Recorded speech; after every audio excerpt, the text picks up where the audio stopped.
Sabi ng mga tao, ang tunay na pag-ibig ay hindi maaaring pilitin. Ngunit ang isang babaeng umibig ay laging umaasa na siya ay pinalad na makuha ang kanyang kapalaran. Ibinibigay niya ang lahat upang makakuha ng 2 linya ng mapait na luha. Matapos maranasan ang sakit na iyon, ang isang babae na nagngangalang Song Huyen ay naisip na hindi na siya makakakita pa ng pag-ibig. Upang matulungan si Song Huyen na magbago ang muod, ang kanyang matalik na kaibigan na si Pham Hee ay bumili ng tiket para sa isang high-class party. Sa lugar na iyon, nagtipon ang pinakamagandang lalaki at babae sa lungsod at libre ang lahat ng pagkain at inumin. Nang marinig ni Song Huyen ang salitang libre, sumama siya sa kanyang matalik na kaibigan. Pinapaalalahanan ni Pham Hee si Song Huyen na umalis ng mag-isa at bumalik ng mag-isa. Huwag siyang malimutan kung paano bumalik pagkatapos magsaya sa party. Tinawag ni Pham Hee si Song Huyen na hintayin siyang maghanap ng kaibigan. Lumapit ang isang matangkad na lalaki upang makipagkilala at inanyayahan si Song Huyen sa kanyang pribadong silid. Mabilis siyang itinulak ni Song Huyen at nagtago sa isang kalapit na silid. Pagkatapos magbigay ng isang malalim na paghinga si Song Huyen, hindi sinasadyang tumama ang kanyang dibdib sa isang lalaki na nagngangalang Chu Ting-an. Ipinaliwanag niya na may sumusunod sa kanya, kaya nagtago siya dito. Sinabi ni Ting-an na bitawan niya ang kanyang kamay at umalis sa kanyang silid. Sinabi ni Song Huyen na ang kanyang hitsura ay okay lang, ngunit ang kanyang personalidad ay kakaiba. Pinuri ni Ting-an ang kanyang magandang pagganap at nagtanong sa sarili kung paano iligtas ang isang dilag. Nilapitan niya si Song Huyen na nagpapanik sa kanya at humingi ng umalis. Ngunit nagbago ang kanyang isip at nais niyang magpatuloy sa pag-arte kasama siya. Sa pagkakataong ito, hindi niya pinayagan siyang madaling itulak siya palayo. Mahigpit na hinawakan ni Ting-an ang kamay ni Song Huyen, pagkatapos ay tinanggal ang maskara upang tingnan ang kanyang mukha. Tiningnan niya si Song Huyen na nagpupumiglas at sinisi niya siya sa pag-arte at pagpapanggap na inosente. Hindi naintindihan ni Song Huyen ang sinabi ni Ting-an at hindi niya siya kilala. Gumanti siya ng isang malakas na sipa at mabilis na tumakbo palabas. Pagdating sa bahay, sinisi ni Song Huyen ang kanyang matalik na kaibigan dahil sa panlilin lang sa kanya, dahil ang mga kabataan sa bar ay parang mga kabayong lalaki na walang lugar upang magpalabas ng kanilang enerhiya. Naghanda si Pham Hee ng hotpot at bumili ng mamahaling beef vin upang matubos ang kanyang pagkakamali sa kanyang matalik na kaibigan. Sa Floating Culture Magazine, ilang araw pa lang na nag-internship si Song Huyen. Alam ni Thoy ang mga batang babae na mahilig sa mga idolo, kaya inutusan niya si Song Huyen na gumawa ng isang dokumentaryo tungkol kay Chu Ting-an. Ipinakilala niya na si Ting-an ay may 5 milyon tagahanga at tiniyak na matutulungan niya si Song Huyen na maging opisyal na empleyado. Pagdating sa address ng idol star, nakasalubong ni Song Huyen ang kanyang kaaway sa elevator. Nang makita siyang umaakyat din sa ika-17 palapag, tinanong niya siya kung hanggang kailan siya susunod sa kanya. Umiti si Song Huyen at sinabing nagpapantasya siya dahil pupunta siya upang interviewin si Chu Ting-an. Tinanggal niya ang kanyang salamin at sinabing siya ang taong hinahanap niya. Nakilala na niya ang maraming tagahanga, ngunit ito ang unang beses na nakakita siya ng isang taong kasing tuso niya. Ipinakita ni Song Huyen ang kanyang AC card at ipinakilala ang sarili bilang nagtatrabaho para sa Floating Culture Magazine. Umiti si Ting-an dahil napakatotoo ng peking teknolohiya. Narinig niya na lalo siyang nagiging interesado sa kanya. Kinikilala ni Song Huyen na nasa yugto siya ngayon na kinasusuklaman ang mga lalaki. Para sa kanya, lahat ng lalaki ay tulad ng mga puting labanos. Nagtataka si Ting-an kung anong posisyon niya sa Floating Culture Magazine. Bahagyang itinaas ni Song Huyen ang kanyang posisyon at ipinakilala ang sarili bilang isang direktor. Inaasahan ni Ting-an na makita ang i-0.0 na gawa ng isang malaking producer. Sa tamang oras, nakipag-ugnayan ang assistant kay Ting-an sa Floating Culture Magazine upang gumawa ng isang dokumentaryo para kay Ting-an. Mabilis na nagbigay ng ideya si Song Huyen na kumuha ng isang male star sa pananaw ng isang babaeng tagahanga. Naalala ni Ting-an na kinasusuklaman niya ang mga lalaki, kaya paano siya magiging isang babaeng tagahanga? Tiniyak ni Song Huyen na paghihiwalayin niya ang kanyang personal at profesional na buhay at kukunan niya siya ng detalyado. Hanggang saan mo balak akungkunan, Song Huyen, pati na rin ang aking personal na buhay? Pagkatapos tuksuhin ang maliit na babae, pinayagan ni Ting-an si Song Huyen na kunan ang kanyang trabaho bilang isang artista. Ang tiyak na nilalaman ay napagdesisyonan batay sa kanyang muod sa araw na iyon. Bukod pa rito, ang lahat ng schedule ay ayusin niya. Sumang-ayon si Song Huyen sa kondisyon na dapat ay mayroon siyang eksklusibong balita mula kay Ting-an. Bilang kapalit, hahayaan niya siyang suriin ang tapos na produkto bago ito i-publish. Naisip ni Ting-an na iyon ay isang halata, hindi isang kondisyon para makipagpalitan. Hulaan niya na si Song Huyen ay isang trainee pa lamang at ito ang kanyang unang beses na nakikipagtulungan sa isang artista. Alam niyang nahihiya si Song Huyen, kaya sinabi ni Ting-an na magtrabaho siya bilang kanyang assistant at dapat siyang dumating kaagad kapag tinawag siya. Binigyan niya siya ng ilang litrato niya na nakabitin sa kanyang headboard upang maaari niyang suriin araw-araw kung paano siya kunan ng pinakamagandang paraan. Umaasa siya na ang lens ni Direk Song ay makapagpapakita sa mga manonood ng isang kakaibang shooting nan. Nang makita ang pamumula ng mukha ni Song Huyen, bigla niyang nilapitan si Song Huyen sa mesa na nagsasabing ang paggusto sa kanya ay hindi nakakahiya. Mabilis na nagpaliwanag si Song Huyen na wala talaga siyang nararamdaman para sa kanya. Sa pagbabalik sa kumpanya, paulit-ulit na tiningnan ni Song Huyen ang mga litrato at ang bawat salita at kilos ni Ting-an ay patuloy na mananatili sa kanyang isipan. Sinasabi ni Song Huyen sa sarili niya na lahat ng lalaki ay hayop at hindi siya maaaring maging preserba ng isang manlalaro. Si Ki Eun-han, ang manager, ay kinumbinsi si Ting-an na sumali sa pinakasikat na reality show sa bansa. Ipinaalala ni Ting-an na pumunta siya sa lungsod na ito para mag-shoot ng pelikula ni Sister La. Sinabi ni Ki Eun-han na hindi pa kinukumpirma ng kabilang panig at napakababa pa ng sweldo. Mas gugustuhin niyang mawala ang tiwala ni Sister La kaysa mawala ang bihira at kakaibang oportunidad na ito. Sinabi ni Ting-an na nag-aral siya ng pag-arte at gusto niyang maging isang tunay na artista pagkatapos ng graduation, sa halip na isang sikat na bituin na nakasalalay sa mga tagahanga. Naisip ni Ki Eun-han na ang kapital ay dapat sumunod din sa bilang ng mga tagahanga at ang pagiging artista ay isang manumanong trabaho na mas lalong nagiging makiti. Bukod pa rito, ang pelikula ay dapat i-shoot sa loob ng 3 buwan.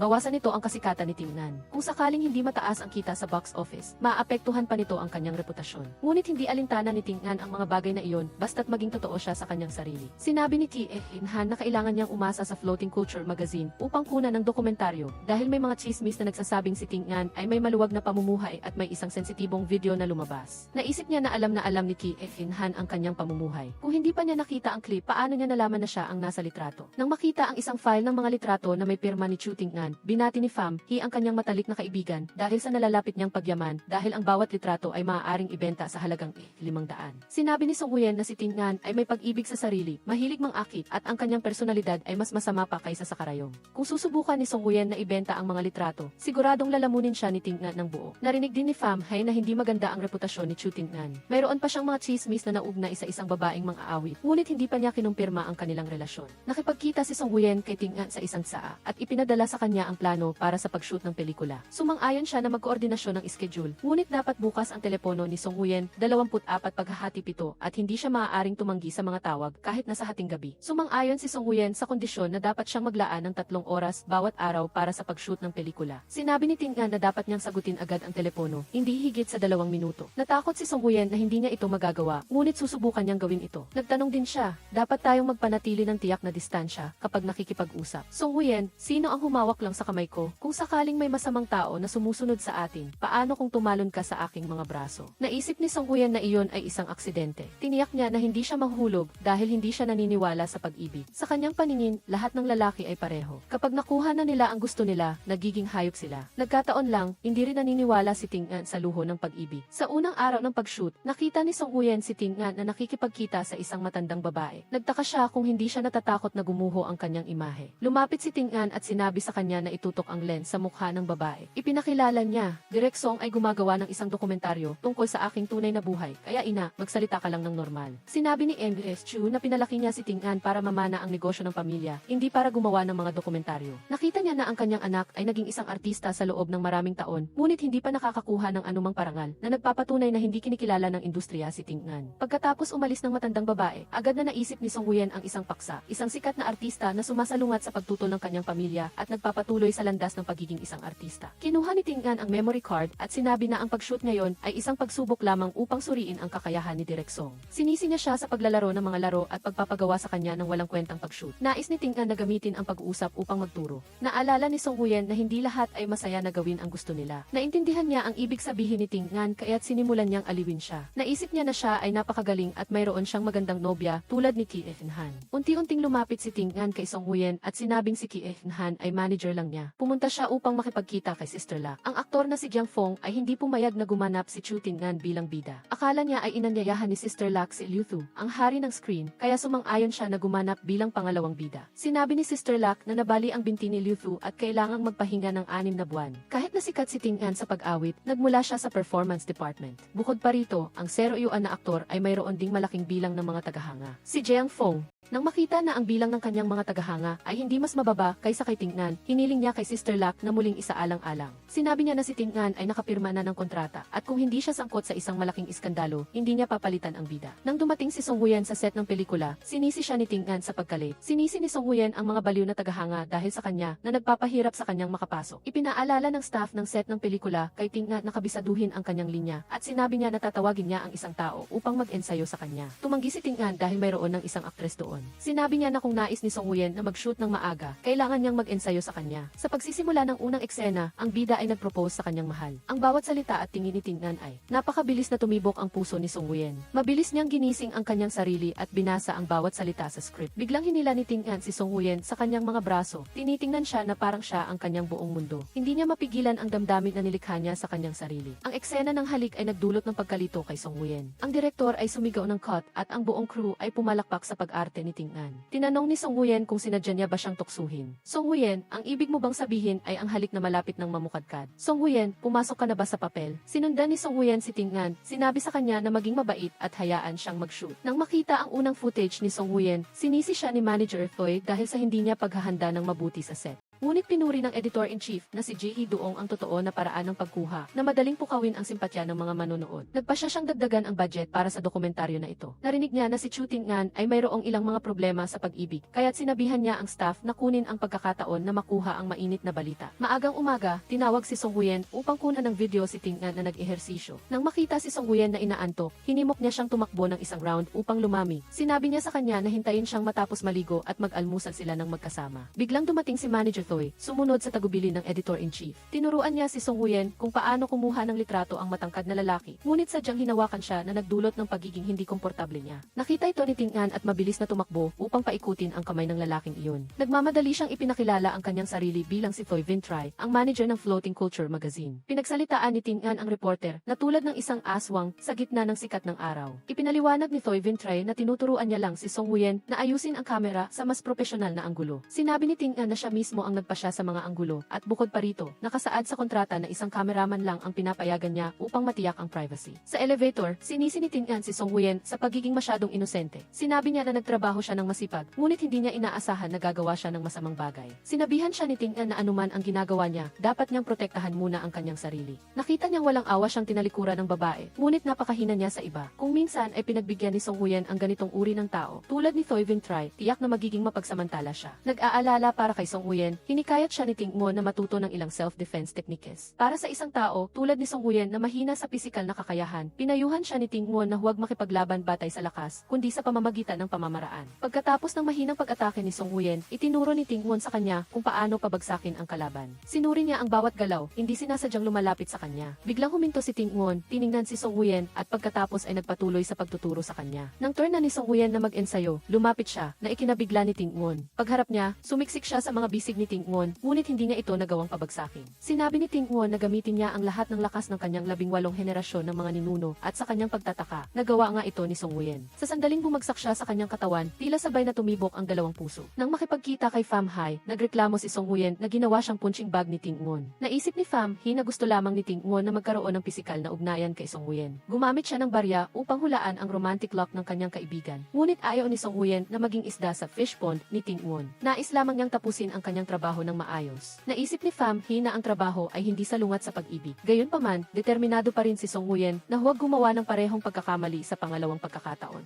Mula noon, nag-ingat si Tien Nguyen sa mga salita ni Tin En. Nakita niya ang mga reporter na naghihintay sa lobby ng hotel. Binalak ni Tin En na bumalik sa kanyang silid, ngunit hindi siya ang hinihintay nila, kundi ang sikat na aktres na si Teti Ho. Kinawayan niya si Tin En, ngunit hindi siya pinansin nito at tinalikuran siya. Nang makita ng mga reporter na magkasama sina Ho at Tin En sa parehong hotel, inakala nila na magbabalikan sila pagkatapos ng 3 taon. Sa elevator, nagpakita si Tin En ng pagiging malapit kay Tien Nguyen. Nang marinig niya si Ho na nag-aakala na galit pa rin siya, nilinaw ni Tin En na hindi sila magkaibigan. Pinayuhan siya ni Ho na huwag maging masyadong malamig dahil siya ang female lead na makakatrabaho niya. Sa 3 buwang shooting, umaasa siyang magiging maayos silang dalawa tulad ng dati. Hinahati ni Tin En ang trabaho at personal na buhay, kaya hindi niya kailangang mag-arte kasama si Ho kapag magkasama sila. Hinawakan niya ang kamay ni Tien Nguyen at hinila siya sa harap ni Ho.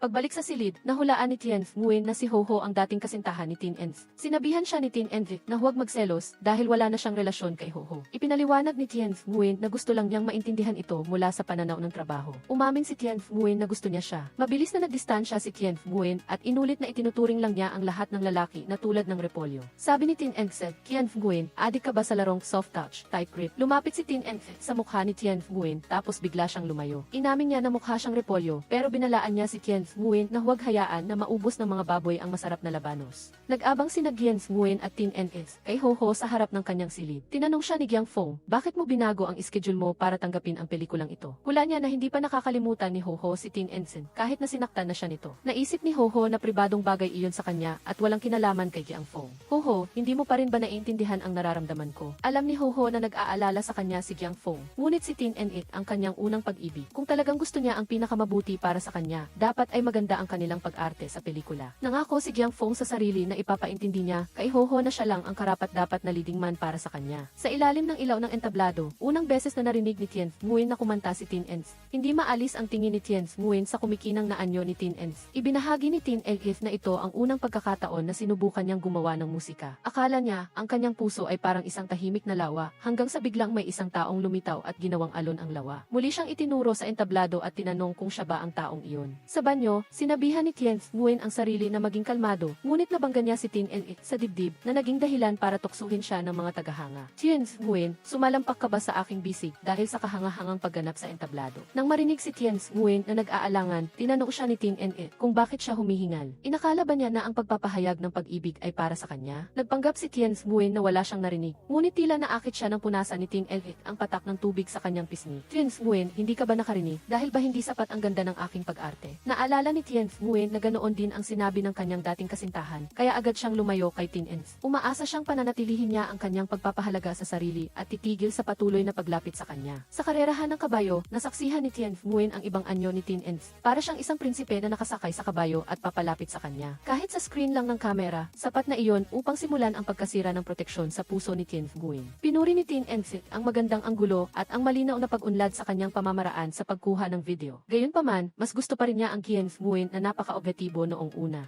Hayaan mo siyang punahin ka ng diretsyo. Tien Nguyen, hindi ba't kapag gusto mo ang isang tao, mahal mo rin ang lahat ng daan na dinaraanan niya? Pinagalitan ni Tien Nguyen si Tin Elif dahil sa paglalandi sa kanya. Binalak niyang umalis muna, ngunit hindi siya pinayagan ni Tin Elif na tumakas pa. Sinabi niya na ang pag-iwas ay isa ring paraan ng pagmamahal sa ibang tao. Tien Nguyen, nag-aalala ako na baka mapanaginipan mo ako ngayong gabi. Dumating si Tie Han upang ipaalam na kailangang dumalo ni Tin Elif sa isang party bago magsimula ang shooting. Nang pumayag siya, umalis siya ng inis. Patuloy na lumapit si Tin Elif kay Tien Nguyen at sinabihan siya na huwag siyang managinip buong gabi. At sa katunayan, nangyari ang sinabi ni Tin Ens. Napanaginipan ni Tien Nguyen na naglalakad siya sa altar. Ngunit ang nobyo ay ang kanyang dating kasintahan na si Titi. Sa pinakamahigpit na takot ni Tien Nguyen, dumating si Tin Elif na nakasakay sa puting kabayo upang agawin ang nobya. Sino ang sasamahan mo, Tien Nguyen? Walang pag-aalinlangang tumakbo si Tien Nguyen patungo kay Tin Elif at hinawakan ang kamay ng lalaking tunay na nasa kanyang puso. Nang marinig ni Elif si Hina na panaginipan ni Tien Nguyen si Tin Elif, naisip niya na kung ano ang iniisip ng kaibigan niya sa araw. Yun din ang napapanaginipan niya sa gabi. Naisip niya na ang panaginip ay paalala kay Tien Nguyen na huwag tumakas at pigilan ang kanyang damdamin. Natatakot si Tien Nguyen na masisira ang kanyang buhay kung mahuhulog siya sa patibong, ngunit iginiit ni Elif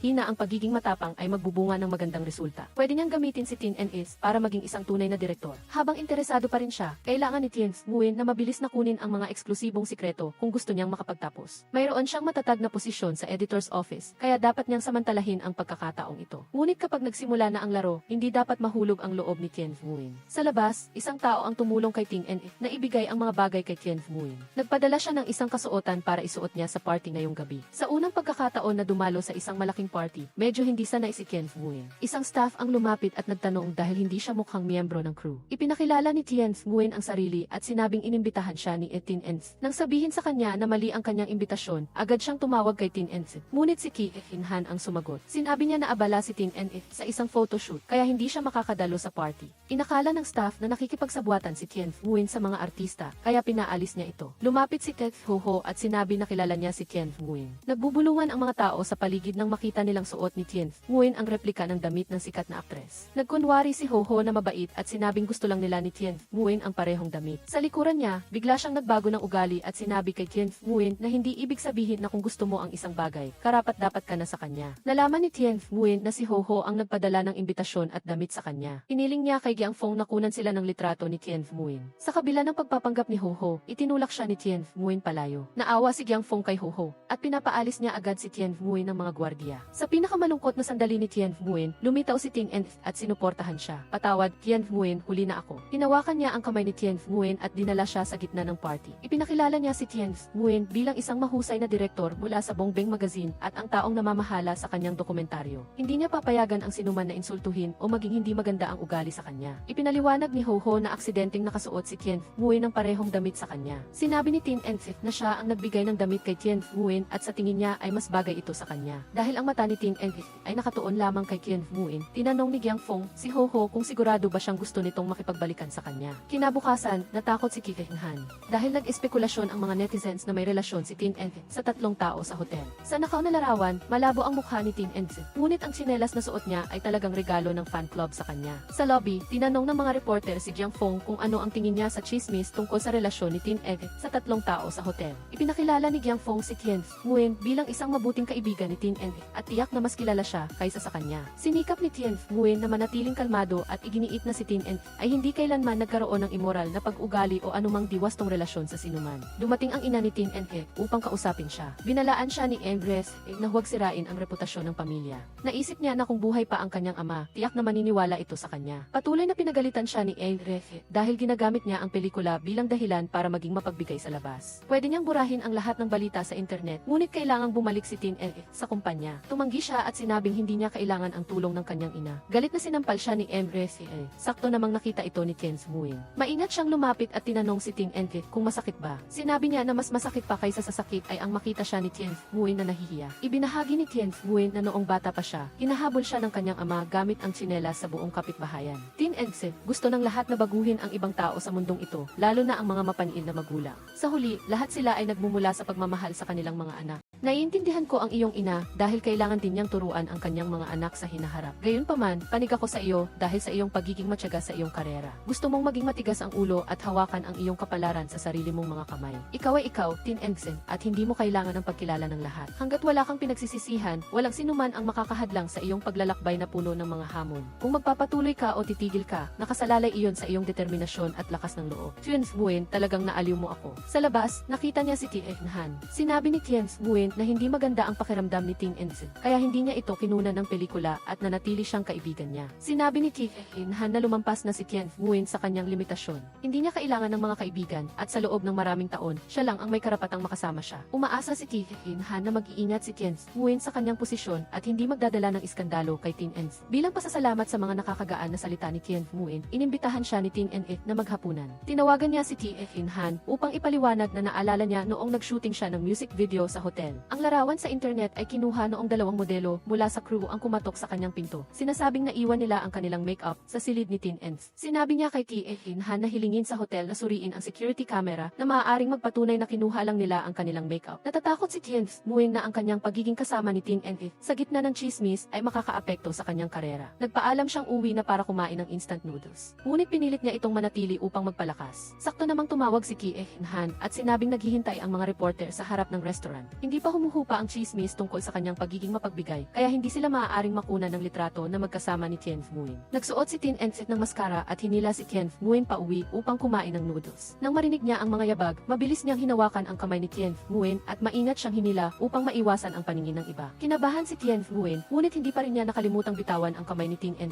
Natatakot si Tin En na baka makita siya, kaya niyakap niya si Tien Nguyen. Nang makita niyang sinusubukan niyang sumilip kung may tao ba, hinawakan niya ang mukha ni Tien Nguyen. Sa angkop na sandali para halikan siya, mabilis na hinalikan ni Tin En ang labi ni Tien Nguyen, ngunit mabilis na hinarangan ito ni Tien Nguyen. Akala ni Tien Nguyen na niloloko siya ni Tin En dahil walang mga reporter. Sakto namang may dumating na grupo ng mga mamamahayat. Nang makaharap nila si Tien Nguyen, sinabi ni Tien na gumawa siya ng highlight sa kanyang report tulad ng pagkuha ng larawan sa mga mapagbigay na eksena ni Tin En. Iginigiit ni Tien Nguyen na si Tin En ay hindi madaling mapababa ang pagpapahalaga sa sarili. Pinayuhan siya ni Face na maging mas flexible at gamitin ang ilang taktika kung kinakailangan. Kung mapapababa ni Tien Nguyen ang pag-iingat ni Tin En, siguradong lalabas ang kanyang totoong pagkatao. Kung magtatagumpay siya, tiyak na magiging regular siyang empleyado. Tumanggi si Tien Nguyen dahil hindi niya maaaring labagin ang kanyang profesional na etika. Naniniwala si Face na ang mundo ay isang malaking isda na kumakain ng maliliit na isda. Kailangan niyang tapakan ang iba para maabot ang rurok ng kaluwalhasyan at saka mas masama si Shiana kaysa sa inaakala niya. Sa dressing room, sadyang inilagay ni Wang Zhensu ang hikaw sa harap ni Shiana. Naalala niya na ibinigay ito sa kanya ni Dylan noong una nilang date para hikayatin siyang magpatuloy sa paghahanap paghahanap sa pangarap niyang maging artista. Palagi niyang daladala ito para maging mas tiwala sa sarili sa harap ng mga paghihirap. Sinabi ni Shiana na mas naiintindihan niya si Wang Zhensu kaysa kaninuman, kaya alam niya ang layunin sa likod ng bawat kilos at salita niya. Pumayag si Wang Zhensu na tulungan si Shiana na harapin ang mga chismis basta't isapubliko niya ang kanilang relasyon. Naalala niya na sinabi ni Shiana na pareho silang nasa parehong antas at magkasamang tatayo sa mataas na lugar para magmasid. Mga tanawin, naalala niya na noong panahong iyon ay bata pa siya at hindi niya naintindihan ang kahulugan o ang halaga ng pahayag na iyon. Sinubukan ni Wang Zhensu na pigilan si Shiana at sa sandaling iyon, nakita niya si Liu Siki na nakatayo sa likod ng pinto. Humingi siya ng paumanhin sa hindi tamang paglabas na nakakaistorbo sa kanilang dalawa. Hinila ni Shiana si Liu Siki at ipinaliwanag na hindi tulad ng iniisip niya ang lahat. Nagpakita si Wang Zhensu ng pagiging palakaibigan at tinanong si Liu Siki kung maaari siyang tulungan na mag-shoot ng isang documentary. Tumanggi si Liu Siki dahil ang kontrata niya ay sumasaklaw lamang sa pag-film para kay Shiana. Buong tiwala siyang niyakap si Liu Siki na iginigiit na siya ay pagmamay-ari niya. Sa labas, tinanong ni Liu Siki si Shiana kung bakit niya sinabing pagmamay-ari niya ito. Sinabi ni Shiana na 1% lang iyon ang gusto niyang sabihin. Masusing ipinaliwanag ni Shiana na si Wang Zhensu ay isang nakababatang estudyante sa pareho nilang kurso at nakipaghiwalay na sa kanya 3 taon na ang nakakaraan. Inanyayahan niya siyang samahan siya sa isang social event, ngunit hindi siya pinayagang uminom ng alak. Habang inaalalayan si Shiana na lasing na umuwi, pinakiusapan ni Liu Siki si Zhao Zishan na kunin ang gamot sa tiyan sa bedside table niya. Sinisi niya si Shiana sa madalas niyang sakit sa tiyan at sa patuloy niyang pag-inom sa mga investor. Sinabi niya na hindi siya umiinom at paano siya pababayaan ng mga matatandang iyon kasama si Zhao Zishan. Nakita ni Zhao Zishan kung paano inalagaan at pinagagalitan ni Liu Siki si Shiana at bigla siyang nalungkot. Sinabi niya na gusto niya lang maging isang tunay na artista, ngunit bakit hindi ito madali? Nakita ni Liu Siki ang buong paglalakbay ng pagsisikap ni Shiana at naniniwala na hindi siya pababayaan ng Diyos. Todo na ang pangarap, ngunit kailangan nating gawin ito ng paunti-unti. Higit sa lahat, kailangang alagaan ng mabuti ni Shiana ang kanyang kalusugan. Dumating si Zhao Zishan para bigyan ng gamot si Liu Siki at napagtanto niyang hindi pa niya lubusang kilala si Shiana. Kinabukasan, ang kamera sa kamay ni Zhao Zishan ay laging nakatutok kay Shiana. Siya ay maliwanag na parang araw at mahal na mahal ang mga hayop. Shiana, gusto mo bang kumain? Ang tanyag na artista ay inimbitahan sa kanyang bahay. Nagluto si Zhao Zishan ng simple, ngunit masarap na pagkain. Bagaman hindi ito kasing sarap ng sa restaurant, hindi na siya kailangang mag-alala. Nakuhanan ng litrato ng paparazzi si Zhao Zishan kasama ang kanyang matalik na kaibigan, ngunit umalis ito dahil may ginagawa. Biglang lumapit si Shiana kay Zhao Zishan at tinanong kung sadya niyang pinapaalis ang kaibigan. Sinabi ni Zhao Zishan na huwag siyang magmadali dahil malapit nang umuwi ang kaibigan niya. Nagbuhos siya ng tsaa para sa bisita at kumuha ng lata ng beer para sa kanyang sarili. Binati ni Shiana ang kanyang ika-negatibo 6 na anibersaryo. Nagpasalamat siya sa pag-alala niya sa mahalagang petsa, ngunit sinabi niyang 4 na taon pa lang siyang nasa industriya. Naalala ni Zhao Zishan ang 6 na taon na ang nakararaan nang una siyang magtanghal ng dula sa paaralan. Nakilala niya ng kaunti si Shiana at lubos niyang hinangaan ang kanyang matatag na kalooban at pagtitiyaga sa kanyang mga orihinal na mithi. Kaya, Shiana, huwag kang susuko. Tiwala akong magiging isang tunay na artista ka. Patuloy na inubos ni Zhao Zishan ang pangalawang lata ng beer para magkaroon ng lakas ng loob na magtanong ng isa pang bagay. Shiana, totoo bang nanliligaw ka sa akin dahil gusto mo ako? O nagbibiro ka lang? May tinatago ka ba? Shiana, gusto kong malaman kung ano ako sa paningin mo, isang taong gusto mong lupigin o simpleng katrabaho. Totoo ba ang mga sinabi mo sa akin dati o sinasabi mo lang iyon? Akala ni Shiana ay lasing si Zhao Zishan, ngunit mas agresibo siya kaysa sa inaakala niya. Hinalikan siya ni Zhao Zishan sa pisngi at natulog sa dibdib niya. Dahan-dahang inilagay ni Shiana ang baso ng tubig sa tabi ni Zhao Zishan. Tahimik niyang pinagmasdan ang babae na nagparamdam sa kanya ng pagtibok ng puso. Nang dumating siya sa set kinabukasan, natakot si Zhao Zishan na makasama si Shiana, ngunit paano kung totoo ang nararamdaman niya? Ang boses ni Liu Siki ay umalinggaw sa kanyang tenga na sinasabi kay Zhao Zishan. Huwag maniwala sa ilang matatamis na salita ng mga lalaki. Ang ex-boyfriend ko ay handang ipagpalit ang buong mundo para lang makasama ako. Biglang binuksan ni Shiana ang pinto at sinabi na lasing si Zhao Zishan at ginawa niya iyon sa kanya kagabi. Sinabi ni Zhao Zishan na pagkatapos niyang uminom, madalas ay hindi na niya maalala ang mga nangyayari. Zhao Zishan, nagtatangkang magtalo, hindi ba? Nagkunwari si Zhao Zishan na inaayos ang kamera, ngunit nakita ni Shiana na namumula siya sa sobrang kaba. Lumapit siya, yumuko, at hinawakan ng mahigpit ang kamay ni Zhao Zishan. Nagpatuloy siyang lumapit, ngunit huminto siya nang bahagyang umiwas si Zhao Zishan. Zhao Zishan, ayaw mo ba akong lumapit? Kung hindi ka pa handa, maaari pa kitang bigyan ng oras. Biglang naaalala ni Zhao Zishan na eksaktong sinabi ng kanyang ex-boyfriend ang parehong bagay, kaya galit siyang tumapak sa paa ni Shiana. Shiana, itigil mo na ang larong pangangaso mo. Ayokong maging biktima mo. Kapag madali mong nakuha, hindi mo na ito pahalagahan. Isa lang akong maliit na tao sa kalsada na hindi maabot ang iyong mundo. Gusto ko lang na mamuhay ng payapa at gawin ng maayos ang aking trabaho. Zhao Zishan, halatang may nararamdaman ka sa akin. Shiana, ano ang gusto mo sa akin? Nakita ni Zhao Zishan na hindi makasagot si Shiana, kaya dismayado siyang umalis. Naalala niya ang lahat ng matatamis na salita ng kanyang ex-boyfriend na biglang naging walang pakialam pagkatapos ng isang gabi. Ngayon, gusto ni Shiana na manalo sa kanya, ngunit hindi niya masabi kung ano ang gusto niya sa kanya. Pinunasan ni Zhao Zishan ang kanyang luha at bumalik sa trabaho, eksakto sa oras na maghanda si Shiana para maligo dahil akala niya ay umalis na siya. Nagkunwari si Zhao Zishan na lalabas para sagutin ang isang tawag, ngunit hindi niya inaasahan na nakalimutan niya ang kanyang telepono sa mesa ni Shiana. Pagkatapos niyang pumasok sa banyo, naglakas loob siyang huminga ng malalim. Nahulaan niya na sadyang naghubad ito na nagdulot ng gulo sa kanyang isipan. Biglang lumabas si Shiana at sinabing hindi na siya maliligo. Tinanong niya si Zhao Zishan kung ano ang gusto niyang i-shoot na nagdulot sa kanyang guni-guni na makikita ang kanyang katawan. Niyakap pa siya ni Shiana at sinabing gusto niyang maramdaman siya ni Zhao Zishan bago siya mag-shoot ng documentary. Biglang nagising si Zhao Zishan na pakiramdam ay mainit ang buo niyang katawan.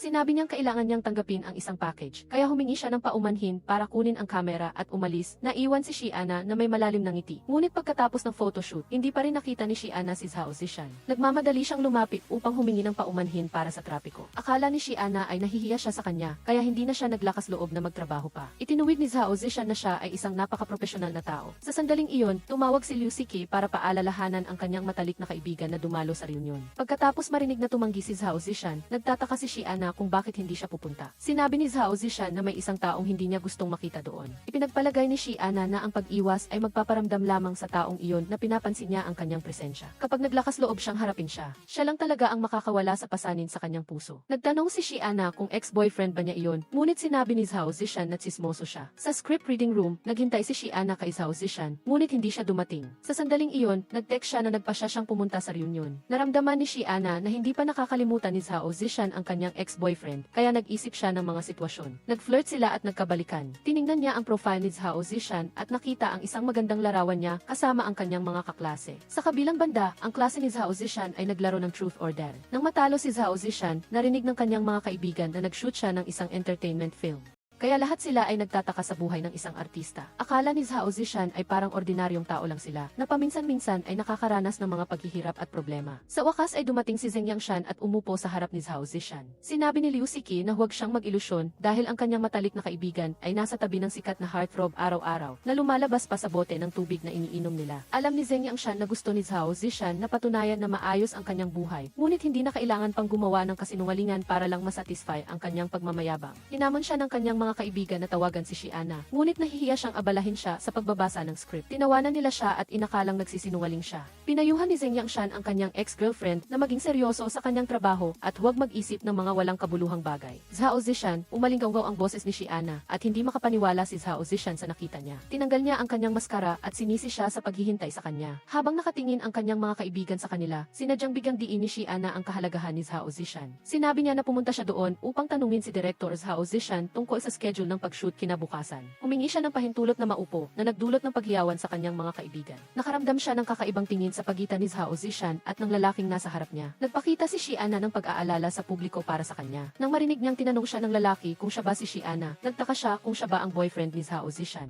Itinuwid ni Zheng Yangshan na isa na lang siyang assistant lecturer sa klase ni Zhao Zishan. Ininsulto siya ni Shiana na duwag at pinilit si Zhao Zishan na umuwi para magplano ng pag-shoot. Ang kanyang mga kaibigan ay nalungkot na hindi sila nakakuha ng autografiya sa superstar, habang kinailangan ni Zheng Yangshan na lunukin ang kanyang galit. Sa ibaba, nagpasalamat si Zhao Zishan kay Shiana sa pagliligtas sa kanya. Hinawakan niya ang kamay ni Zhao Zishan at pinilit siyang magsabi ng isa pang bagay. Naisip ni Zhao Zishan na tama siya na kailangan niyang harapin ang masasamang bagay. Zhao Zishan, nakalimutan mo na ba ang taong iyon para mabuksan mo ang puso mo sa akin? Nagmamadaling pinutol ni Zhao Zishan ang kanyang sinasabi at humingi ng paumanhin na mauna na siyang pumasok sa bahay. Mula sa siwang sa pinto, mapanabik na tiningnan ni Shiana si Zhao Zishan. Ngunit hindi pa rin niya nagawang galawin ang kanyang pusong bakal. Tiningnan ni Zhao Zishan ang kanyang pulso, na naaalala ang mga sandali ng aksidenteng pisikal na kontak kay Shiana. Tinawagan niya ang kanyang matalik na kaibigan para sabihin na sunduin siya para kumain. Hindi niya inaasahan na pagkatapos niyang ibaba ang telepono, narinig niya ang doorbell. Akala ni Zhao Zishan ay nakalimutan ni Liu Siki ang kanyang mga susi, ngunit biglang dumating si Shiana at hinalikan siya. Pinagsabihan niya siya na walang kahihiyan at hindi siya pinapayagang halikan. Nananatiling tahimik si Shiana at nagpatuloy sa paghalik hanggang sa masira niya ang pader sa pagitan nila. Zhao Zishan, akala ko ay hindi na ako naniniwala sa pag-ibig hanggang sa nakilala kita. Sinabi ko sa sarili ko na maging kalmado dahil natatakot ako na baka maapektuhan ko ang iyong payapang buhay. Ngunit ngayon, natuklasan ko kung gaano ako natatakot na iwanan mo ako. Gusto mo bang manatili sa akin? Agad na pinigilan ni Zhao Zishan si Xiana dahil mayroong isang ikatlong tao na nakasaksi sa kanilang mainit na halik. Winagayway ni Xiana ang kanyang kamay kay Liu Siki na nalilito kung saan pupunta. Hindi niya nakalimutang tanungin si Zhao Zishan kung magkikita pa sila. Nakahinga siya ng maluwag nang makita siyang tumango bago siya umalis. Kinabukasan, kumalat sa social media ang video ng dalawang modelo na lumabas sa kwarto ni Xiana. Naalala ni Zhao Zishan na sinabi ni Xiana na pumasok lang sila para kuhanin ang kanilang makeup sa loob ng halos 2 minuto. Kaya paano sila umalis sa kwarto ng -5 ng umaga? Pinayuhan ni Liu Siki ang kanyang matalik na kaibigan na huwag maniwala sa mga lalaki. Ang film crew ay humiling pa na kanselahin ang kontrata kay Xiana.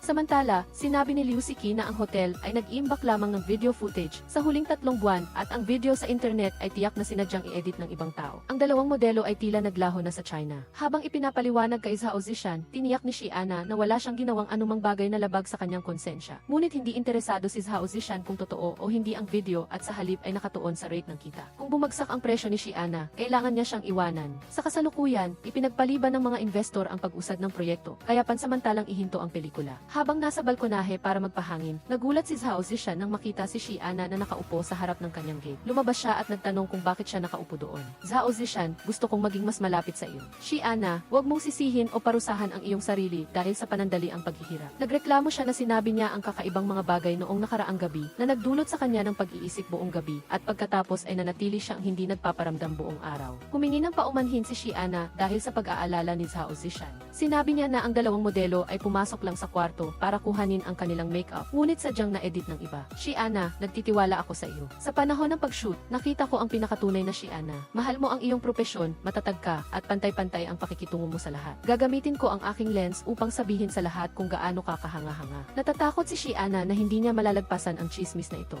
Wala nang ilay sa panig ko, tingyan, uupo ako rito para patunayan na mananatili akong magtiwala sa iyo. Tingyan, pinagaan ang loob, biglang naisip na tuksuhin si Song Wuyen. Nang marinig siyang nagtanong kung siningil ba niya ang upuan, sinabi ni Song Wuyen na hindi ito ang bahay nila at ang pamilya niya ay nakatira sa labas ng lungsod, malayo at tahimik. Nagkataon na gustong pumunta ni Tingyan sa isang tahimik na lugar, kaya dinala siya agad sa kanilang probinsya ngayong gabi. Hindi inasahan ni Song Wuyen na gising pa ang mga magulang niya. Pinuri ng nanay niya si Tingyan na gwapo pero parang pamilyar ang mukha. Naisip ni Song Wuyen na ang mga gwapo ay magkakahawig, kaya normal lang na mukhang isang artista si Tingyan. Narinig niya na 26 na taong gulang na siya. Hindi nagustuhan ng tatay ni Song Wuyen ang mga ipinanganak sa taon ng tigre dahil napakakulit. Direkta siyang nagtanong kung pang ilang kasintahan ni Tingyan ang anak niyang babae. Nang makita na medyo hirap siyang sumagot, iniba niya ang usapan at nagtanong tungkol sa buwanang kita niya. Taimtim na sinabi ni Tingyan na kumikita siya ng CNV 5 milyon at minsan ay umaabot pa sa CNV 1,000,000. Alam ng nanay ni Song Wuyen ang ibig niyang sabihin, kaya dali-dali niyang hinila ang asawa niya pabalik sa kwarto. Nahulaan ni Tingyan na sa taon din ng tigre ang tatay niya, kaya mahirap siyang lapitan. Inanyayahan niya si Tingyan na kumain ng pakwan sa bahay ng asawa niya. Tahimik na umupo si Song Wuyen sa tabi niya. Hindi niya inasahan na ang isang malaking artista ay lilitaw sa kanilang bakuran. Naisip ni Tingyan na medyo isya dahil pareho lang silang mga ordinaryong tao. Nagtaka siya kung paanong ang isang ordinaryong tao na tulad niya ay naglakas loob na pumunta sa isang malayong lugar kasama niya. Hindi natatakot si Tingyan na kidnapin siya ni Song Wuyen dahil baka mas malaki pa ang kikitain niya kaysa sa kanya. Tingyan lang ang nasabi ni Song Wuyen at pagkatapos ay hindi na siya makapagsalita. Ngunit ang pader na nagpoprotekta sa puso niya ay gumuho na naging dahilan upang bumaha ang pag-ibig tulad ng alon.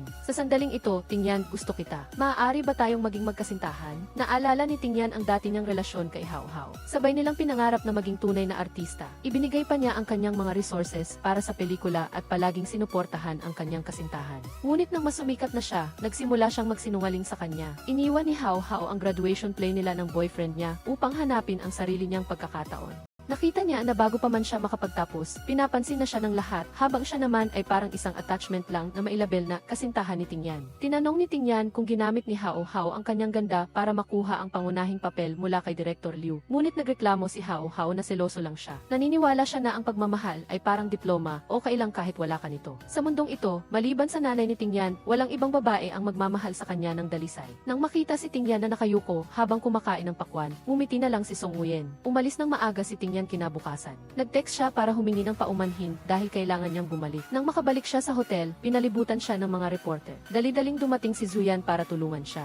Para makarating si Tingyan sa kanyang kwarto ng ligtas, sinisi niya ito sa biglaang pagkawala nito na nagdulot sa kanyang labis na pag-aalala. Nang marinig niyang pumunta si Tingyan sa bahay ni Song Wuyen, hindi naniwala si Zuyan na gusto niya ito. Kakakilala lang ni Tingyan kay Song Wuyen, samantalang 3 taon na silang magkasama. Tingyan, gusto kita. Sa loob ng 3 taon na ito, nagbigay ako ng maraming pagkakataon para maging tapat sa iyo. Palagi akong umaasa na kapag nakita mo na ang lahat ng mga magagarang bagay sa labas, lilingon ka at makikita mo ang tibay ko. Pinaliwanag ni Tingyan na tinuturing niya lang si Zuyan bilang kanyang pinakamahusay na kasamahan. Sinabi niya na siya ay isang babae at naghahangad din na makuha ang taong mahal niya. Ang lahat ng ginawa ni Song Wuyen ay kaya rin niyang gawin. Pero Zuyan, sa harap lang ni Song Wuyen na ipakita ko ang buong sarili ko. Tingyan, napakalapit ko, pero bakit parang hindi mo ako nakikita ng malinaw? Huli kong tanong, pwede ba tayong maging magkasama? Naniniwala si Tingyan na ang pagmamahal ay komplikado. Hindi niya maipaliwanag o makontrol ang damdamin niya para sa kahit na sino. Gayunpaman, hindi niya kailanman nakalimutan ang lahat ng sakripisyo ni Zuyan. Kung wala siya, hindi niya mararating ang ganitong mataas na posisyon. Nagpapasalamat siya, ngunit hindi iyon pagmamahal. Sa kabilang banda, nagreklamo si Song Wuyen na minsan ay mainit at minsan ay malamig si Tingyan. Siya ang naunang gumawa ng hakbang, ngunit nanahimik lang siya nang umamin siya ng pag-ibig. Inihalin tulad ni Fang Xi ang mga lalaki sa isang saranggola. Kaya dapat matuto si Song Wuyen na maging natural sa paghila at paghinto. Pinayuhan niya ang kanyang matalik na kaibigan na maging malamig at baliwalain muna si Tingyan sa loob ng ilang panahon. Sa ilalim ng ilaw, hindi napigilan ni Song Wuyen ang kanyang pag-iyak. Bawat salita at kilos ni Tingyan ay malabo na nagdulot ng gulo sa kanyang puso. Gusto sana ni Song Wuyen na mag-text para magreklamo, ngunit natatakot siyang maging masyadong agresibo. Nag-type siya ng text message para magtanong, ngunit nag-aalala rin siya na baka mainis siya sa kanyang pagiging makulit. Sa huli, tinanong lang niya kung tulog na ito. Nang sabihin ni Tingyan na nawalan sila ng kuryente, lakas loob siyang tumakbo para makita siya. Nakita niya na lahat ng ilaw sa paligid ay nakabukas, kaya naisip niya na baka may problema sa linya sa kwarto niya. Nag-report na si Tingyan sa hotel, ngunit gusto ni Song Wuyen na personal na ayusin ito para sa kanya. Ipinakilala niya,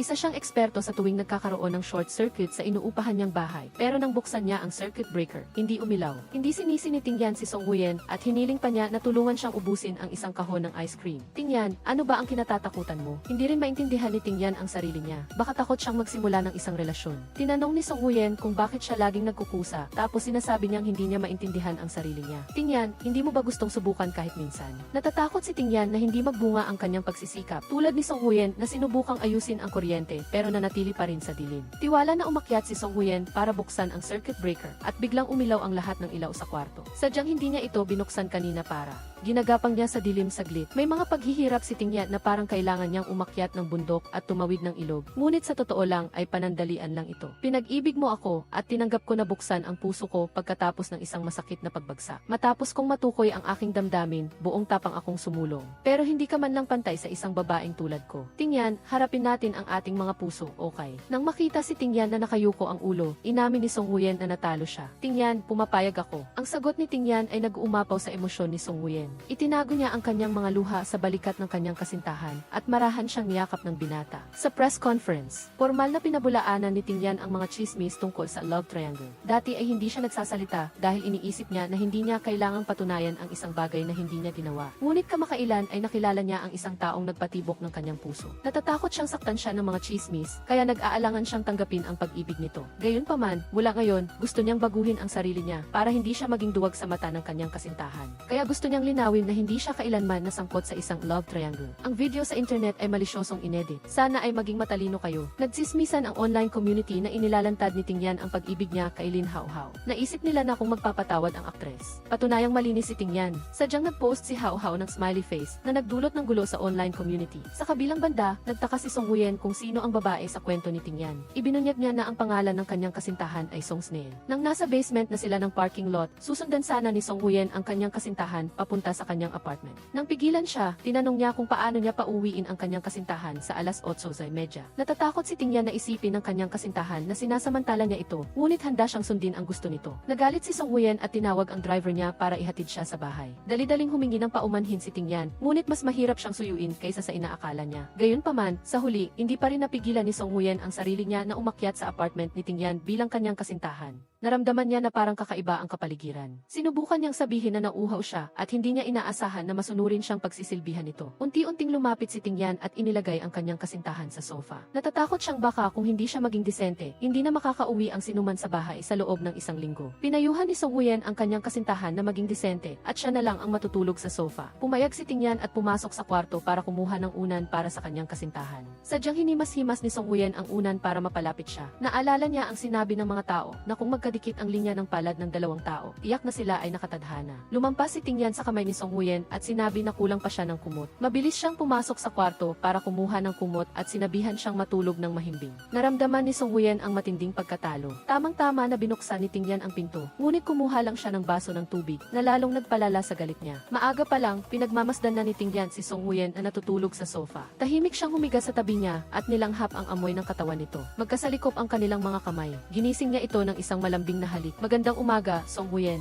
Dahan-dahan na dumampi si Tingyan sa kanyang kamay at hinawakan ang maliit na mukha ni Song Huyen. Lumapit siya at hinalikan siya ng may pagkapasyon. Nang maging isa ang tibok ng kanilang puso, hindi na nila mapigilan ang pagkaakit sa isa't isa. Sinundan niya ang kanyang kasintahan hanggang sa bahay. Gusto ni Tingyan na manatili para maghapunan. Sinabi ni Song Huyen na marunong lang siyang magluto ng pansit at napakamahal ng bayad. Ginamit niya ang kwintas para ipagpalit sa isang mangkok ng pansit mula sa kanyang kasintahan. Nakaukit doon ang pangalan ni Tingyan at Song Huyen. Sana ay magkasama tayong harapin ang lahat ng bagay. Song Huyen, sana ay mapatawad mo ako sa pag-aalinlangan at pag-atras ko noon. Ngayon ko lang nalaman na ikaw pala ang makakatulong sa akin na bumalik sa nakaraan upang hanapin ang aking sarili. Song Huyen, mahal kita. Tingyan, mahal din kita. Sa ilalim ng takip silim, nalunod si Song Huyen sa pag-ibig ni Tingyan. Song Huyen. Sa Floating Magazine, sinigawan ni Qui Yong-si si Song Huyen na nagsasabing ang mga kinukuhanan niya ay walang halaga. Gustong makita ng mga manonood ang pribadong buhay. Gustong makita ng mga manonood ang pribadong buhay tungkol sa love triangle ni Tingyan. Kung hindi makikinig si Song Huyen sa kanya, susulat siya ng masamang ulat para sa internship niya. Gayunpaman, determinado pa rin si Song Huyen na huwag magsinungaling dahil walang kasalanan si Tingyan. Naghihintay sa harap ng bahay ni Song Huyen. Gusto ni Jiang Feng na bilhin ang mga footage ni Tingyan. Bilang kapalit, gagawin niya ang lahat ng kondisyon ni Song Huyen. Nang makita na itinakda ni Song Huyen ang mga limitasyon, sinabi ni Jiang Feng na isa lang siyang kasangkapan para maasar ni Tingyan ang kanyang marangal na ina. Naniniwala si Song Huyen na hindi gagamit si Tingyan ng mga peking balita tulad ni Jiang Feng para apihin ang kanyang mga kalaban. Ngunit habang nagtatrabaho sa bahay, hindi makapag-focus si Song Huyen dahil sa tingin ni Tingyan.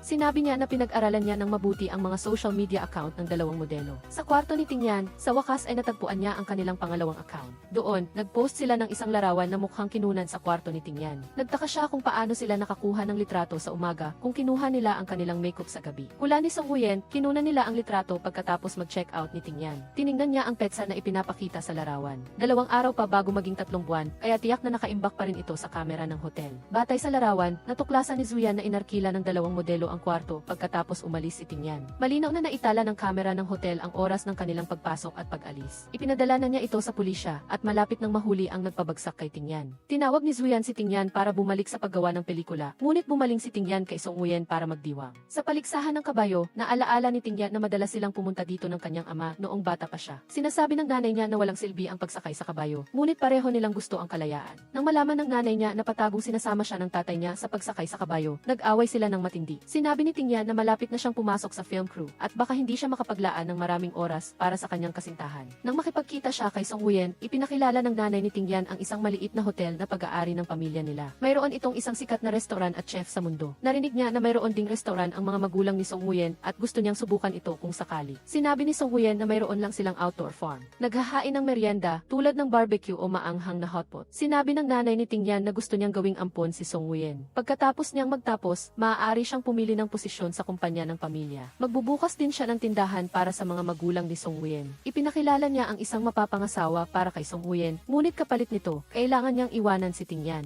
Song Huyen, hindi ka karapat-dapat sa anak ko. Sa film launch ceremony, magkasama sina Tingyan at ang lead actress na si Lin Hao-hao. Tahimik na umiiyak si Song Huyen habang naghihintay sa labas. Hanggang gabi na bago niya nakita ang kanyang kasintahan. Ngunit hindi niya man lang makita ang mukha ni Tingyan dahil nakasuot siya ng face mask para maiwasan ang tingin ng ibang tao. Sa film set ng Xingyan, hindi siya makapag-focus sa pag-arte. Pinaalalahanan ng direktor na mahalaga ang eksena ng halik at kailangang maging mas profesional siya. Napagtanto ni Zuyan na talagang nag-aalala si Xingyan sa kanyang kasintahan. Kung nandito si Song Huyen, makakaapekto ito sa kanyang performance. Naisip ni Zuyan na sapat na ang material para sa kanyang personal na pelikula, kaya hindi na kailangang pumunta ni Song Huyen. Nakipag-usap ng pribado si Zuyan kay Xingyan at sinabi niyang mag-aaral siya sa ibang bansa. Naisip niya na panahon na para sundin ang kanyang sariling mga pangarap. Bukod pa rito, nahihirapan siyang kontrolin ang kanyang damdamin kapag kasama niya si Xingyan, kaya ang pag-alis lamang ang tanging paraan para makapagsimula siyang muli. Pinaalalahanan niya si Xingyan na kumain ng maayos at iwasan ang pag-inom ng alak dahil masama ito sa kanyang tiyan. Saan man siya magpunta, umaasa siyang makakatanggap siya ng magandang balita mula kay Xingyan. Paalam sa iyo, Xingyan. Nang marinig ang hindi magandang kalagayan ni Xingyan sa set, tinanong siya ni Sister Luo kung ano ang dahilan. Humingi ng paumanhin si Xingyan dahil sa ilang personal na issue na nakakaapekto sa kanyang trabaho. Naisip ni Sister Luo na ang isang profesional na artista ay magpapalaya ng lahat ng emosyon bago humarap sa kamera. Tiniyak ni Xingyan na aayusin niya agad ang kanyang kalooban. Paalam, kuya. Naghihintay si Song Huyen sa labas ng film set. Gusto niyang magpaalam kay Xingyan. Naisip ni Xingyan na dahil siya ang kanyang kasintahan, maaari pa rin siyang manatili sa tabi niya pagkatapos ng shooting ng documentary. Ibinigay ni Song Huyen ang kwintas at humingi ng paumanhin dahil ayaw na niya itong makita pa. Nang makita si Xingyan na nakaupo sa harap ng kanyang bahay, pinalayas siya ni Song Huyen pabalik sa film crew. Hinamon niya siya, alam niyang gumagawa siya ng pelikula, ngunit walang awa pa rin siyang naghagis ng atomic bomb. Song Huyen, bakit ka malayang lumalabas at pumapasok sa buhay ko? Xingyan, ngayon ko lang napagtanto na masyadong malaki ang agwat sa pagitan nating dalawa. Lahat ng kamag-anak, tagahanga at kaibigan mo ay hindi kami binibigyan ng basbas. Hindi ko nais na maranasan mo ang walang katuturang presyon dahil sa akin. Natatakot din ako sa mga mata ng paghamak. Ngunit Song Huyen, ang bituin na may-ari ng Xingyan ay patuloy na nagniningning dahil sa iyo. Nagpatuloy kang nagniningning sa aking mundo, iniligtas mo ang aking pangarap. Nakita ko ang pinakamahirap mong sandali at nasaksihan ko rin ang pinakapangit mong sikreto. Kung magpasya kang umalis ngayon, agad kong isa sa publiko ang relasyon nating dalawa. Sinundan ni Xingyan si Song Huyen. Hindi niya pinansin ang pambabara sa kanya na parang bata at desidido siyang hindi bitawan ang kamay niya. Xingyan, kung patuloy mo akong hahabulin ng ganito, hindi na kita papayagang bumalik pa. Niyakap ng mahigpit ni Xingyan si Song Huyen, humihingi na huwag na siyang iwanan. Dito, Jiang Feng, magpakatotoo ka. Dahil ako lang ang tunay na nagmamahal sa iyo. Nabalitaan ni Hao Hao ang chismis na si Jiang Feng ang gumawa ng love triangle ni Xingyan. Gaano man niya kinasusuklaman ang isang tao, hindi niya gagawin ang ganoong maruming pamamaraan. Kaya kahit hindi na bumalik si Xingyan sa kanya, hindi niya pa rin ito tatanggapin. Dinala niya ang kanyang kasintahan sa hotel. Hindi na napigilan ni Xingyan ang sarili. Ang pag-ibig ay parang alon na lumalakas. Natapos na niya ang eksena, kaya gusto lang niyang makasama si Song Huyen. Hindi rin matanggihan ni Song Huyen ang mainit na halik ng lalaking mahal niya. Nang magising sila sa umaga, nagsipilyo sila ng magkasama. Gusto pa rin ni Xingyan na maging malapit sa kanyang kasintahan, ngunit sinabihan siya nito na mag-ipon ng lakas para sa paggawa ng pelikula. Nang makabalik sa newsroom, patuloy na nakakatanggap si Song Huyen ng mga mensahe mula sa kanyang kasintahan. Naawa siya sa kanya dahil kailangan niyang mag-edit ng mga video, kaya nag-order siya ng isang mangkok ng mabangong sabaw ng manok para kay Song Huyen. Tinawag ni Sister Luo si Xingyan sa meeting room. Sinabi ng direktor na ang bagong investor ay humiling na gawing lead actor si Jiang Feng. Alam ni Sister Luo na hindi ito patas kay Xingyan. Ngunit si Jiang Feng ay kasalukuyang kasintahan ng investor. Hinamon sila ni Xingyan kung kinikilala ba nila ang pelikula bilang isang laro at kung tatapon na lang ba nila ang lahat ng pinaghirapan ng buong crew. Humingi ng paumanhin si Sister Luo dahil wala rin siyang magawa sa harap ng investor. Sa profesional na saloobin, sumang-ayon si Xingyan na makasama si Jiang Feng. Gayunpaman, nagmamataas si Jiang Feng at patuloy na pinupuna ang pagganap ni Xingyan. Pagkatapos ng 0 beses na pag-take, kailangang magsalita ang direktor bago sumang-ayon si Jiang Feng na palitan ang eksena. Pagkatapos nito, labis na naawa si Song Huyen sa kanyang kasintahan dahil sa hirap na dinaranas nito. Hindi ito pinansin ni Xingyan basta't matapos lang nila ang shooting ng maayos. Ngunit lalo pang nag-abuso si Jiang Feng sa kanyang kapangyarihan at ginamit ang isang stunt double para umarte kasama si Xingyan. Susubukan na sanang magsalita ni Song Huyen, ngunit hinila siya nito. Nang makita niya sa labas ang kanyang kasintahan na nakatulog sa upuan, napagtanto ni Xingyan na hating gabi na. Dahan-dahan niyang inilagay ang jacket sa kanya at tahimik na umupo sa tabi niya. Naalala niya ang itsura ng dalagita na ipinagtanggol siya at mas lalo niyang pinahalagahan si Song Huyen. Nagising si Song Huyen at naisip niyang kailangan pa niyang pumunta sa eksena ni Xingyan. Sinabi ni Xingyan na humiling si Jiang Feng na maunang mag-shoot kaya inilipat ang kanyang eksena sa huli. Tinawag ni Xingyan ang sasakyan upang ihatid ang kanyang kasintahan, ngunit nais niyang manatili sa tabi niya. Nang dumating na ang eksena, kailangang yakapin ni Xingyan si Hao Hao at halikan ito sa harap ni Song Huyen. Kahit na nakahanda na siya, hindi pa rin niya napigilan ang pagluha. Inintay ni Xingyan na matapos ang eksena at dali-dali niyang sinundan si Song Huyen. Sinabihan niya ito na huwag pansinin ang mga nangyayari sa harap ng kamera dahil hindi iyon ang tunay na siya. Song Huyen, ikaw lang ang nasa mata at puso ko. Alam ni Song Huyen na dapat niyang intindihin si Xingyan, ngunit hindi niya makontrol ang kanyang damdamin nang makita itong humahalik sa ibang babae. Niyakap ng mahigpit ni Xingyan si Song Huyen, ngunit hindi pa rin niya ito napigilan. Pagdating sa bahay, pinanood ni Song Huyen muli ang video ng panayam kay Xingyan. Sinisi niya ang sarili dahil sa pagpapalaki ng maliit na bagay, samantalang ginagawa naman ni Xingyan ang kanyang makakaya sa pag-arte. Nang oras na iyon, iniulat ni Fan Xi na may nag-sneak shot kay Xingyan na nakayakap kay Song Huyen sa likod ng set. Tinawag ng mga netizen si Xingyan na traitor kay Hao Hao. at lihim na nakikipag-ugnayan sa isang ordinaryong assistant. Samantala, gusto ni Sister Luo na magdaos ng press conference upang opisyal na ipahayag ni Xingyan ang relasyon nila ni Hao Hao. Iyon ang tanging paraan para maisalba ang reputasyon ni Xingyan at mapromote ang pelikula. Tumanggi si Xingyan dahil ayaw niyang gamitin ang relasyon para sa publisidad. Bukod pa rito, hindi niya matitiis na malungkot ang kanyang kasintahan. Naisip ni Sister Luo na kung ipapahayag ni Xingyan ang kanyang relasyon kay Song Huyen, si Song Huyen ang magdurusa sa pressure ng publiko. Magkunwari siyang may relasyon sila ni Hao Hao sa loob ng mga 6 na buwan at makikipaghiwalay sila pagkatapos ipalabas ang pelikula. Tumanggi si Xingyan, ngunit sinabi ni Sister Luo na pumayag na si Song Huyen. Samantala, nakatanggap si Song Huyen ng isang pakete na naglalaman ng kanyang litrato sa libingan. Fan Xi, pinatawag ang matalik na kaibigan upang utusan si Xingyan na itama ang chismis. Sakto namang tumawag si Xingyan, sinabihan niya si Song Huyen na huwag maniwala sa sinasabi ni Sister Luo. Hindi siya magpapanggap na may relasyon sila ni Hao Hao. Alam ni Song Huyen na mahilig umarte si Xingyan at hindi ito dapat masira dahil sa kanya. Isa lang siyang walang pangalan na tao at pumayag siyang makipagtulungan sa plano ng film crew. Naalala ni Xingyan ang kanyang kasintahan at naguluhan sa harap ng isang eksena ng halik. Paano niya matitiis na magpanggap na may relasyon sila ni Hao Hao? Hindi niya pinansin si Song Huyen kahit na hindi siya makita nito, desidido siyang pumunta sa tabi niya kapag kailangan niya ito. Takot si Song Huyen na matuklasan si Xingyan ng mga reporter, kaya tumakbo siya palabas na tinatakpan ang kanyang mukha. Hindi matiis ni Xingyan na makita ang kanyang kasintahan na nagdurusa, kaya tumakbo siya upang hawakan ang kanyang kamay. Ipinahayag niya na si Hao Hao ay isang kasamahan lamang at si Song Huyen ang kanyang kasintahan. Hinila niya si Song Huyen papasok sa kotse upang takasan ang mga reporter. Xingyan, bakit hindi ka nakikinig sa akin? Lumapit si Xingyan at hinalikan ng puwersahan si Song Huyen. Ang mapusok at mainit na halik ay hindi niya matanggihan.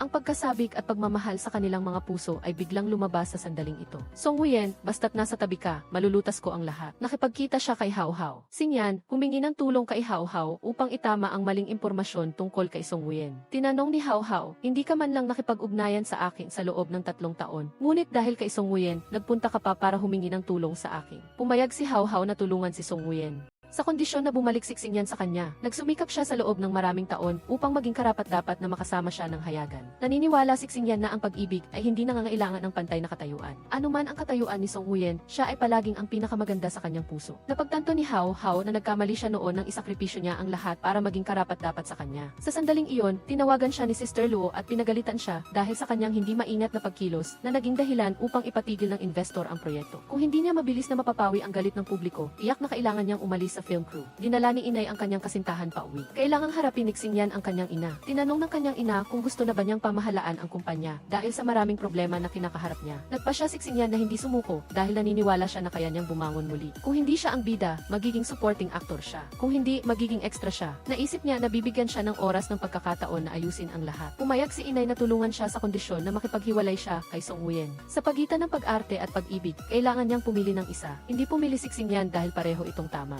Tulad ng pagiging artista niya, kaya pa rin niyang ipagpatuloy ang negosyo ng pamilya. Bumalik siya upang punasan ang luha sa pisngi ni Song Huyen at hinawakan ang kanyang kamay upang umalis. Dinala ni Song Huyen ang kanyang kasintahan sa kanyang opisina. Sinabi ni Song Huyen na natapos na niya ang documentary. Gusto niyang i-approve muna ito ni Xingyan bago niya ito i-post sa social media. Umaasa siyang makikita ng mga manonood ang pinakatunay na Xingyan matapos nilang panoorin ang documentary. Tinignan niya ito. Ang pelikula ay nagsimula sa mga simpleng larawan ng isang sikat na artista. Inilaan niya ang sarili sa kanyang trabaho, palaging nagmamalasakit sa mga tao sa paligid niya. Mahal niya ang mga hayop, ibinabahagi ang kanyang damdamin ng kalungkutan nang kailangan niyang mahiwalay sa kanyang alagang aso. Magaling siyang umarte, ngunit kung minsan ay hindi niya alam kung paano gawin ang mga hiling ng direktor. Nais niyang ang kanyang kakayahan sa pag-arte ay tumulong sa kanyang karakter na tunay na manatili sa puso ng mga manonood. Matapos panoorin ang dokumentaryo tungkol kay Xingyan, nagpa siya si Hao Hao na mag-livestream at ikwento ang tungkol sa kanilang love story. Minahal niya si Xingyan noong kolehiyo at naghiwalay sila ng maayos. Pagkatapos noon, hindi na sila nag-ugnayan at ngayon ay ordinaryong mga kasamahan na lang sila. Nasaksihan niya ang matamis na pag-ibigan sa pagitan ni Xingyan at Song Huyen at talagang masaya siya para sa kanya. Naisip niya na sa mundong ito, ang pananatili sa pag-ibig ay tunay na mahalaga. Binibigyan niya sila ng basbas at umaasa siyang naiintindihan sila ng lahat. Samantala, natuklasan ni Sister Luo na si Jiang Feng mismo ang nag-sneak shot kay Xingyan.